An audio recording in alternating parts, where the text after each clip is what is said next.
Arpi, I'm super excited to talk to you. Welcome to Real People, Real Careers. When you told me about training in gamification, I was like, wow, I need to know her. Thank you for inviting. Thank you. I'm excited too. We're going to have a really fun conversation. Okay, looking forward. And roadblocks, that's the new future, and that's the new where the training is going to evolve totally. I do agree. That's why I'm in that business. Tell me, Arpi, tell me about your journey. Where were you born? Where did you grow up? And how did you get into this training gamification business? Okay, I was born in Armenia, Mm-hmm. and I live in Armenia, but actually I travel a lot, so like a lot of countries, and literally during the year when you see how long I'm staying in Yerevan, in my city, it's like very short period. Wow. But I started as I graduated psychology, and then my PhD was in social psychology. Especially, I was like specialized in stereotypes and the limited assumptions in our heads. So how we perceive people. Interesting. Yeah, and how we really deal with all these assumptions when we communicate or when we behave, and all our behavioral patterns, etc. And I was in human resources business. I was like HR director for a big company for a long time. What's the name of the company? It was Pernod Ricard, which was alcohol producing company. Alcohol producing companies. So you make the world very happy with alcohol, right? But then I moved to financial sector, acted as a HR director there. And after 35, I think it was 35. I'm not sure. I don't remember. But it's almost like more than 80 years that I'm running my own business, which is One Window HR Services Company. One Window HR Services Company. Yeah. And also I initiated like very long time ago, Armenian HR Association. We started with 4 people and we grew up to 1,000, and I'm the chairman of the association. Wow. Yes. But you have another company now. Yeah, like 2 companies. One is NGO, which is association. Okay, that's an NGO. Yeah, and the other one is Cascade People and Business, which is One Window HR Services Company. Okay. So tell me, Arpi, about this company and this gamification business you're in. Okay, with pleasure. So everything started from the moment when I was lecturing at the university, and it was kind of boring because you are like a talking head and people listen to you, but you have to do something. Sleeping. They are sleeping naturally. It's very difficult to sleep, when I'm talking, but at least at some moment I understood that I have to like make something so they are more active and they are involved in some process, Yes. not just listening. And just being psychologist and very much in human resources, there was a reflection that when we are in childhood mood and mode, yes, we are taking out all our boundaries and we are like more open, and we don't think about social statuses and how we behave, and we are just open to communication and we learn faster. So our breadth and our depth increases. Yes. And we learn more with fun. And we'll learn more with fun, exactly. So like first game came, I do remember, it was about the power of the leader and what kind of powers we are using when we want to influence others, based on Nicole Lipkin book. It's like always books that are inspiring me for different simulations. And you created them into games. And I turned them into games, yes. I can't wait to play that. Yeah, happy to demonstrate. Absolutely. Okay, go ahead. Tell me more. And then just because I was like having a lot of clients and we're doing human resource consultancy, and I was like working with the teams, with the motivational themes and grading systems and understanding the culture, it was always coming the moment when you have to do some training. So gradually it was developed around 30 plus trainings, like full packaged into 30 plus. 30 plus. Wow. I hope to reach 40 next year because this is what I love. I mean, the company has three parts. It's like human resource consultancy, outsourcing, and we do HR events. But the trainings part is the one that inspires me the most. Okay. So these training packages are basically are they online or they are in person? You know, I do onlines, but as far if you speak about like results and the things that I enjoy, I really believe that people should be in the same room, feeling the energy of each other, Yes. touching the cards, the printed, materials, Yes. speaking, and I really, really believe in offlines much more. I totally understand that. How do you think AI is going to play the role in this? Will AI take your job away, or will AI will make this more into gamification? For me, AI is like all the mankind is always inventing something to make the life easier. So AI is one of the tools to make our life easier. So I really hate operations. So I hate operations, and I want to, develop games. I want to think out of the box. I want like devoted time for developing for myself, etc. So yes, AI is good because operational wise, I'm general director of the company, and the streamlining with AI makes my life easier. So it's like you don't need to check; it's done. That's awesome. And you have more time for thinking and doing the things that only human can do. Interesting. Yeah.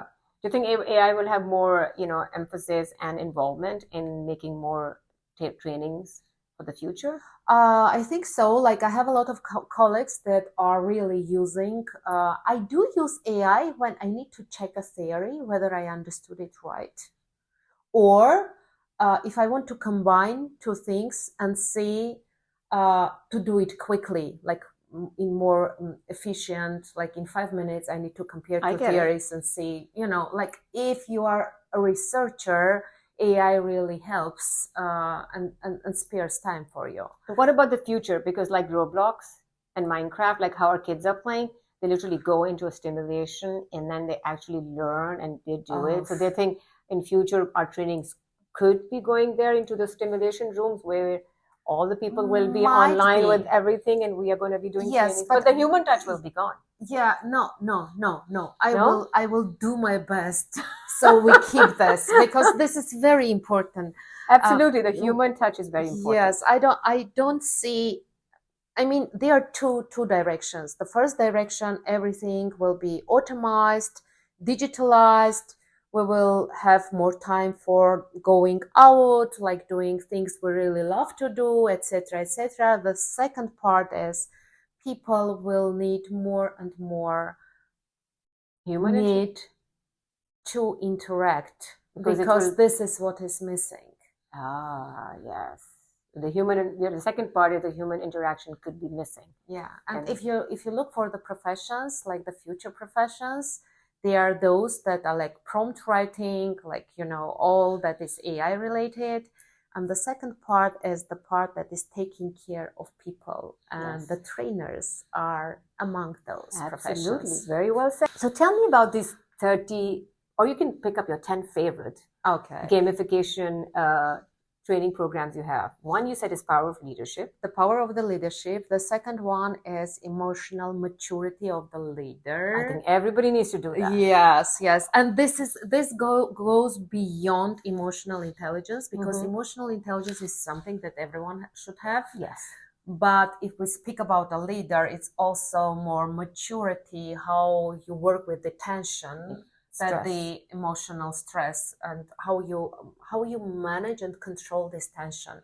Are you taking it on you, or you are distributing it, or you are just postponing it to the future? Wow, I never thought that. Yeah. Or you're mature enough to manage it so that you don't bring it to yourself, you do not pass to your colleagues or the peer subordinates. At the same time, you're not even pushing for the future. Yeah, because more you push to the future, more tension you accumulate there. So I never thought that. Yeah, what happens if you push? Interesting. Well, if you push to the future, what happens then? Then the future comes, and you are still dealing with the same tension. You see? Okay, so great. And what's the third one? Tell me your third favorite one. I love a lot the theory of integral leadership when you have like 4 boxes, and this is like really maths and a lot of things that you move around with the group, etc. So I really put a lot of emphasis on the things that you have to touch something or move something or pass something. So because when you really do something with hands, your brain is like working better. Yes. So integral theory, it's about 4 things, like whether you concentrate on yourself as a leader and your thoughts and reflection and whatever is important for you, or on your people and relations, or processes, or results. So name it again. Number 1 is you, you, your reflection. reflection. Am I doing right? What I really want from this? Mirror, mirror on the wall. Yeah, mirror, mirror on the wall. The second one is people and relations. Are my people happy? What's going on? Do I communicate it in the right way? Do they know what I want, or do they know what I feel? System and processes. System and processes, results. And 4th is results. Yeah. Yes. Yeah. Everything is actually based on that. Your entire, whether it's your work or your personal life, everything is based on these 4. And even the personal relations with your spouses. Do I concentrate on him, on me, on processes, or on results? That is so funny. Then you need to make a game for spouses too. Yes, I know. I do this career orientation, and it's a lot. Like spouses are coming for teenagers. Yes. So spouses are coming saying, Arpi, you did so great with our kids. Can you do something for us? And I'm saying, I'm not counseling spouses. I'm counseling companies. I'm a trainer. I'm a gamification trainer. I do it more in coaching because I'm executive coach. Absolutely. So I do it in coaching. I think executives need a lot of coaching on that. Yeah, of course. Okay. Arpi, what advice would you give to the younger generation, and even if you were in your younger self? Oh, interesting question.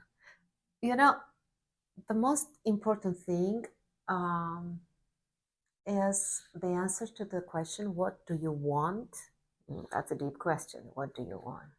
But it always comes the next question, like, what do you want? I want to become, this is what I do when I work with teenagers, or even with the people that are like big CEOs and they want to understand what they want in their life, etc. So the question, what do you want? And I don't know. I want to open another office in some country. And I want to have $10 million under my belt. Or I want to have this. Yeah. Yeah. But the next question is, from the scale from 1 to 10, to what extent you want this? Because if it's 6, it's not motivation. If it's 5, it's not motivation. It should be 8, 9, or 10. So even if it's 10 or 8, it means like 90% of the job is done, because you really need to want something. Desperately. And the rest, like the skills, the knowledge, the money, the proper people, it's all more techniques and tools that you have to get. So when you want something, it's and you make it happen. It's 90%. So my main message will be, you have to want something, and you have to want it from the scale from 1 to 10, at least 8. That's beautiful. Time is the most valuable currency we have. Before you leave this world, what legacy would you like to leave behind? I usually use it. I learned it from Michael Cooley. There is a very powerful question. What you want other people talk on your graveyard? And I would really want so that people that will come to say goodbye to me share that this person really made a change in a lot of lives, like positive change. Absolutely. And that's why the motto of my company is, we bring change. So like the difference when you come, you touch the heart and you go, is visible for the person. So you meet something, even the small change. So you want to touch as many hearts and empower them as you go around through your training and development program. Yeah. Great. So. That's beautiful. Nice talking to you, Arpi. I can't wait to see actually your training program. Happy to share. I'm super excited. And I'm very excited for this conversation. Awesome. I really enjoyed it.